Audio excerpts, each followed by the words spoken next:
On News Prime, President Tinubu unveils tech-driven security strategy to defeat terrorists. In business, Central Bank of Nigeria plans 2 trillion naira treasury bill for July.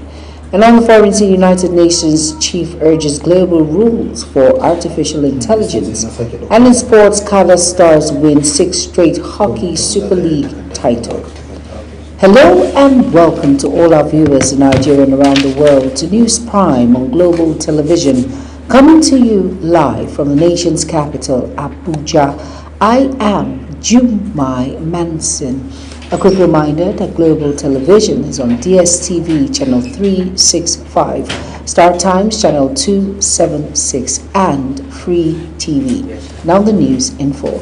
President Bola Ahmed Tinubu has reaffirmed his administration's commitment to strengthening national security through the deployment of emerging technologies, intelligence-driven operations, and modern military capabilities to combat terrorism and other threats. They're represented by Vice President Kashim Shettima at the grand finale of the 2026 Nigerian Army Day celebration and the Maiden African Land Forces Forum in Port Harcourt. The president said the federal government was investigating in modern military hardware, research, innovation, and personal development to enhance the armed forces' operational readiness. Tinubu also pledged to revitalize the Defense Industries Corporation of Nigeria to boost local production of military equipment, reduce resilience of foreign suppliers, and build a self-sustaining defense industry capable of supporting the nation's security needs. President Bola Ahmed Tinubu has flagged off the rehabilitation of Bama, Banki, and Dakwa Gambori Ngala roads of Borno State, describing the project as critical to improvising security and restoring economic activities in the Northeast. Kabir Hassan reports. Represented by the Vice President, Kashim Shettima, President Tinubu said the road project will strengthen security, improve access to border communities, and support the recovery of areas affected by insurgency. We are rehabilitating roads, improving links between farms and markets, and strengthening connections between communities and centers of commerce. Our transport vision also extends beyond roads. We believe that efficient railways reduce pressure on highways, lower freight costs, connect production centers to markets, and give Nigeria safer trips. The Bama Banki corridor carries special strategic weight. It is a route of trade, of agriculture, movement, and national security.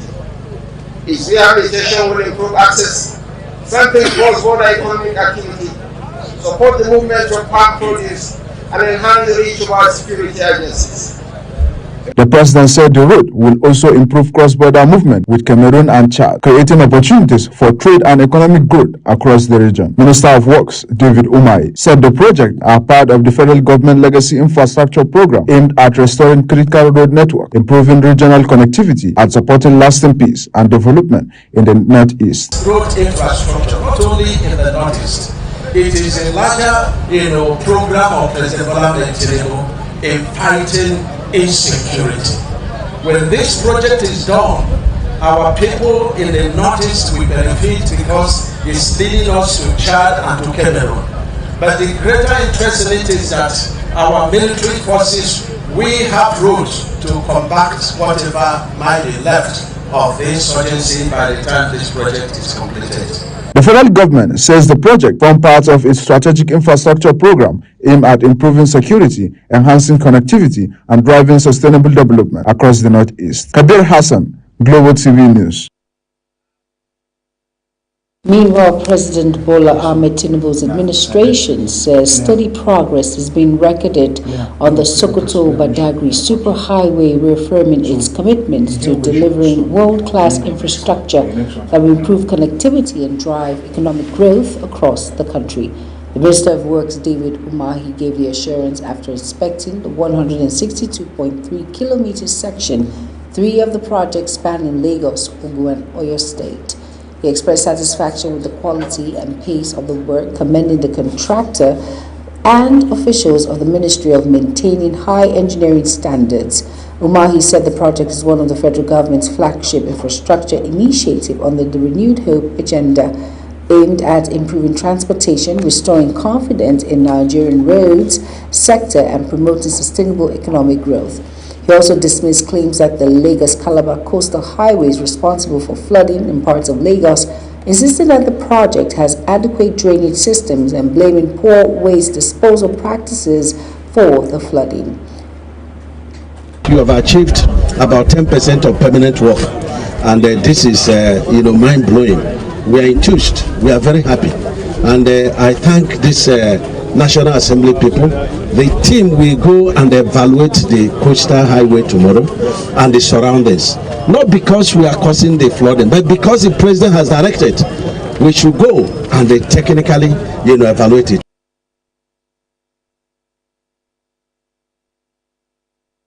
The Federal Workers Forum, FWF, has called on the federal government to approve a 300,000 naira national minimum wage, while also demanding the immediate payment of outstanding wage awards, salary arrears, and other work entitlements. The demand was made by the national coordinator of the forum, Andrew Emeleze, in a statement issued in Abuja. The group also urged the government to settle the outstanding 2-month wage award owed to federal workers since June 2024, pay the arrears of 40% peculiar allowance, and complete the implementation of the 70,000 naira national minimum wage, including all outstanding salary arrears arising from its implementation. Moving on now, the Nigerian Union of Teachers Federal Capital Territory Wing has protested the inclusion of vacancy as a coercion for promotion of teachers. Chairman of the union, Abdullahi Shafas, who led the protest, appealed to the chairman of the FCT Civil Service Commission, Emeka Eze, to remove the vacancy condition for promotion. The union officials and members stormed the headquarters of the National Open University Abuja venue of the ongoing 2025 promotion examinations for 13,000 FCT administration workers to communicate their demands. The Nigerian Education Loan Fund, NELFund, has revealed plans to replace its current system of paying tuition fees directly to tertiary institutions with a digital token-based payment system.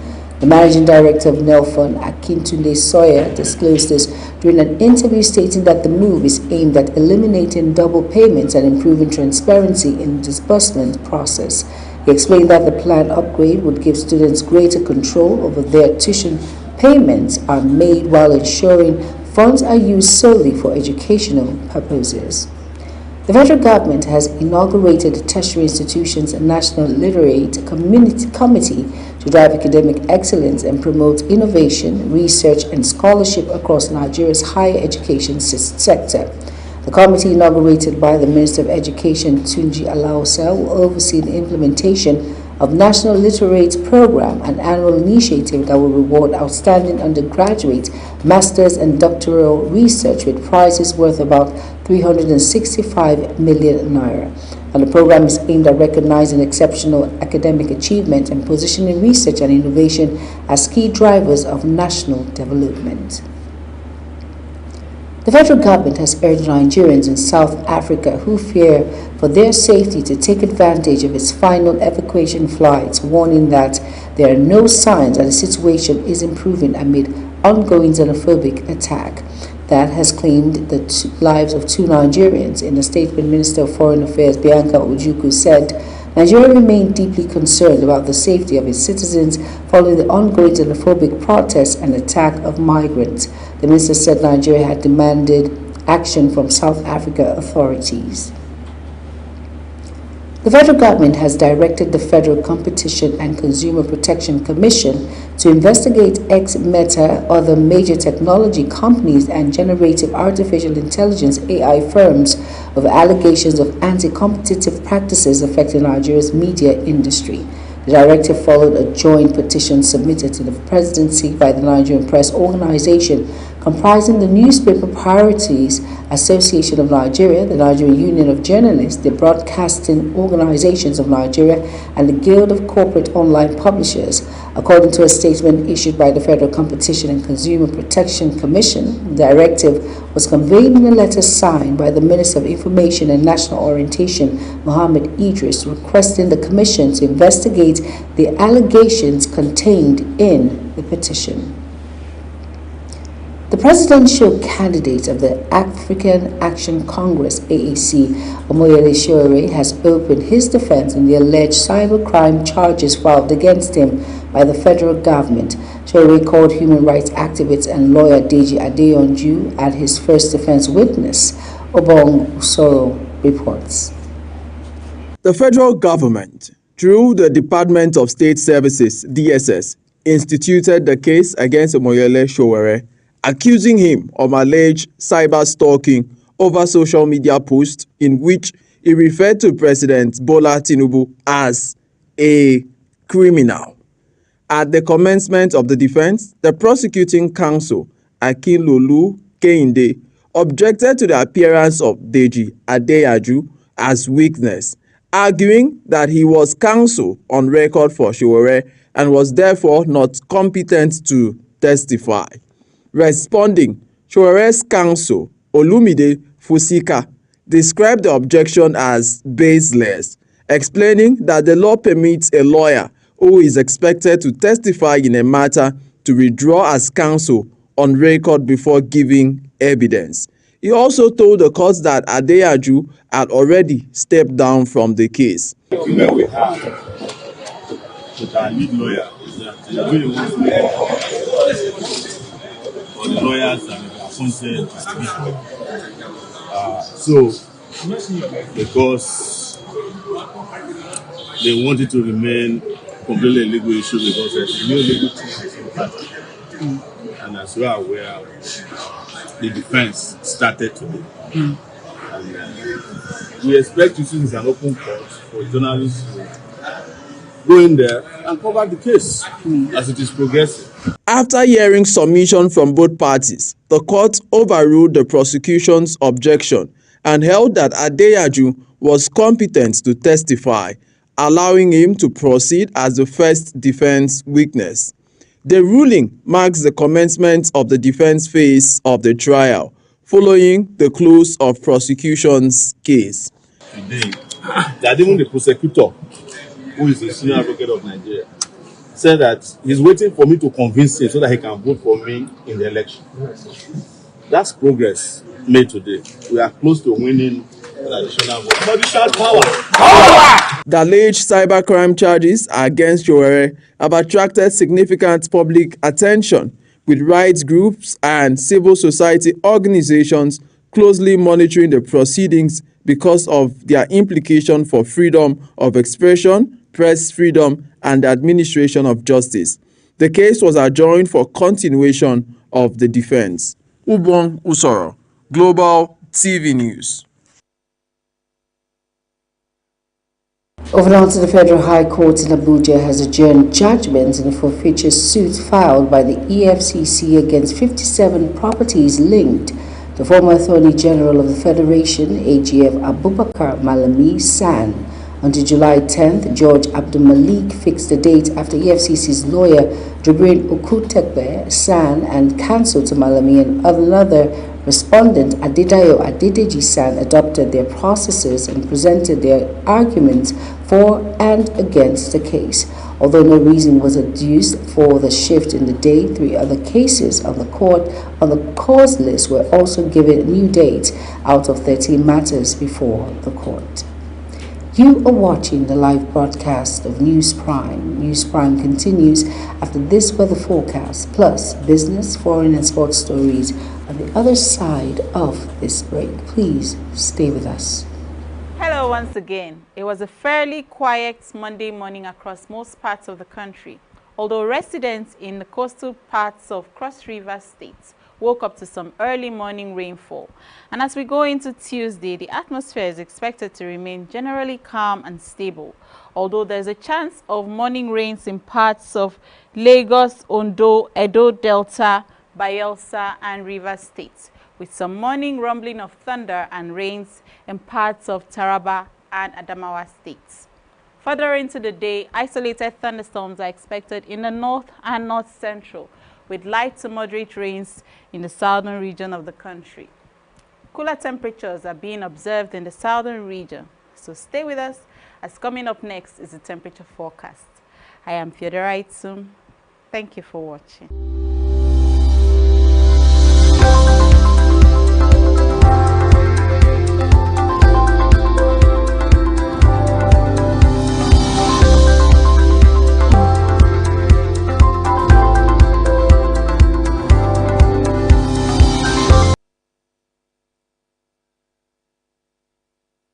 You're welcome back, and if you're just tuning in, this is News Prime on Global Television. Thank you for staying with us. In business now, the federal government has convened Dangote Refinery, the Federal Competition and Consumer Protection Commission, FCCPC, the Petroleum Products Retail Outlets Owners Association of Nigeria, and other oil and gas stakeholders for a meeting on the fair reduction of the price of premium motor spirit nationwide. The development comes days after the Minister of State for Petroleum Resources, Oil, Haliki Lakbobere, directed petroleum marketers to immediately reduce the pump prices of premium motor spirits and other petroleum products to reflect the recent decline in global oil prices. The stakeholders meeting being held at the headquarters of the Nigerian Midstream and Downstream Petroleum Regulatory Authority in Abuja is expected to enable participants to discuss issues affecting the downstream petroleum sector. The Central Bank of Nigeria has plans to issue 2 trillion naira in treasury bills across 3 July auction dates, compared with just 647.79 billion naira in bills scheduled to mature during the month. The first major auction of the month is scheduled for Wednesday, July 8, 2026, from when the CBN will offer 700 billion naira across the 3 tenors, as the auction existing T-bills totaling 269.39 billion naira will mature and be rolled over, comprising 94.82 billion naira in 91-day bills, 48.23 billion naira in 182-day bills, and 126.31 billion naira in 364 days bill. Now, this implies a net liquidity withdrawal of approximately 1.38 trillion naira through T-bills in July alone, the single largest monthly net T-bill withdrawal plan for 2026 so far. On the foreign news, United Nations Secretary General Antonio Guterres has called for urgent global action to regulate artificial intelligence, warning that the technology is advancing faster than government can manage. Speaking at the UN Global Dialogue on AI governance in Geneva, he said, "The world must ensure AI serves humanity rather than shaping its future without oversight." Mukhtar Qasim reports. Artificial intelligence is transforming industries, economies, and societies at an unprecedented pace, prompting growing concerns about safety, accountability, and the concentration of power among a handful of companies and countries. Addressing government, technology firms, and civil society leaders in Geneva, United Nations Secretary General Antonio Guterres warned that AI is no longer simply following instructions, but is increasingly making decisions with less human oversight. Artificial intelligence is advancing at runaway speed. A technology that can reshape economies, transform the world of work, sway elections, and tilt the balance of security is being deployed faster than anyone, including the people building it, can keep up. Guterres said the world must adopt common standards to evaluate AI risk, protect human rights, and ensure children are not exposed to unsafe technologies. He also called for a global fund to help developing countries benefit from AI and urged companies to power data centers with renewable energy by 2030. The UN chief further warned against the development of fully autonomous weapons, describing so-called killer robots as morally unacceptable and calling for an international legal ban. AI is already transforming our world. The question is whether we will shape this transformation together or let it shape us. And these systems are no longer tools awaiting instruction. They are writing code, acting online, and making choices with less and less human oversight. Guterres urged countries to act quickly, warning that the current generation may be the last with the opportunity to establish global rules that ensure artificial intelligence remains safe, ethical, and beneficial to humanity. Mukhtar Qasim, Global TV News. Demand for air conditioning is rising across the United Kingdom as increasingly intense heat waves push more households to seek relief. However, climate experts are warning that widespread resilience and cooling system could worsen energy demand and environmental challenges. Mukhtar Qasim reports. Once considered a luxury in Britain, air conditioning is becoming increasingly common as record-breaking summer temperatures have left many homes unbearably hot. Installers say demand from homeowners have surged following recent heat waves, with retailers also reporting increased sales of portable cooling units as consumers scramble to cope with the rising temperature. Yeah, when I started when I was 19, I didn't really notice it much domestically. All my work was up London, it was shops, offices, but I'm noticing now it's pushing to the more domestic market, and I'm getting busier and busier domestically where people want it in their houses, and there's definitely a demand. It's getting, as the temperature's getting hotter, it's definitely more of a demand. Having two openings in one wall, because a lot of our rooms may be restricted to one wall, which is facing the outside, so we can have one. Experts say while air conditioning offers immediate relief, it also increases electricity consumption, raises carbon emissions, and releases more heat into already warm urban environments. They are instead urging homeowners to improve insulation, ventilation, shading, and other natural cooling measures, reserving air conditioning for situations where it is genuinely necessary. It was too unbearable, and I think given that we spend so much more time at home now, especially with remote working, I work from home quite a lot, it's not just about it being comfortable, we need to be able to function in the house, and it was just getting very unbearable. Even opening the doors, like, you wouldn't get a breeze. It was just very stifling. So yeah, we needed that to just kind of be able to spend more time at home. Scientists say climate change is making heat waves more frequent and intense across the UK, prompting calls for long-term investment in the climate-resilient buildings rather than relying solely on air conditioning to beat the heat. Mukhtar Qasim, Global TV News. In sports news now, Carter Stars have underlined their supremacy in Nigerian hockey, winning a 6th consecutive Hockey Super League title after completing an unbeaten campaign at the 2026 championship in Abuja. The Kaduna-based champions sealed a record 9th National League crown with a thrilling 3-2 victory over Plateau Tigers in their final match at the Moshood Abiola National Stadium. Sports correspondent Donate Patrick reports.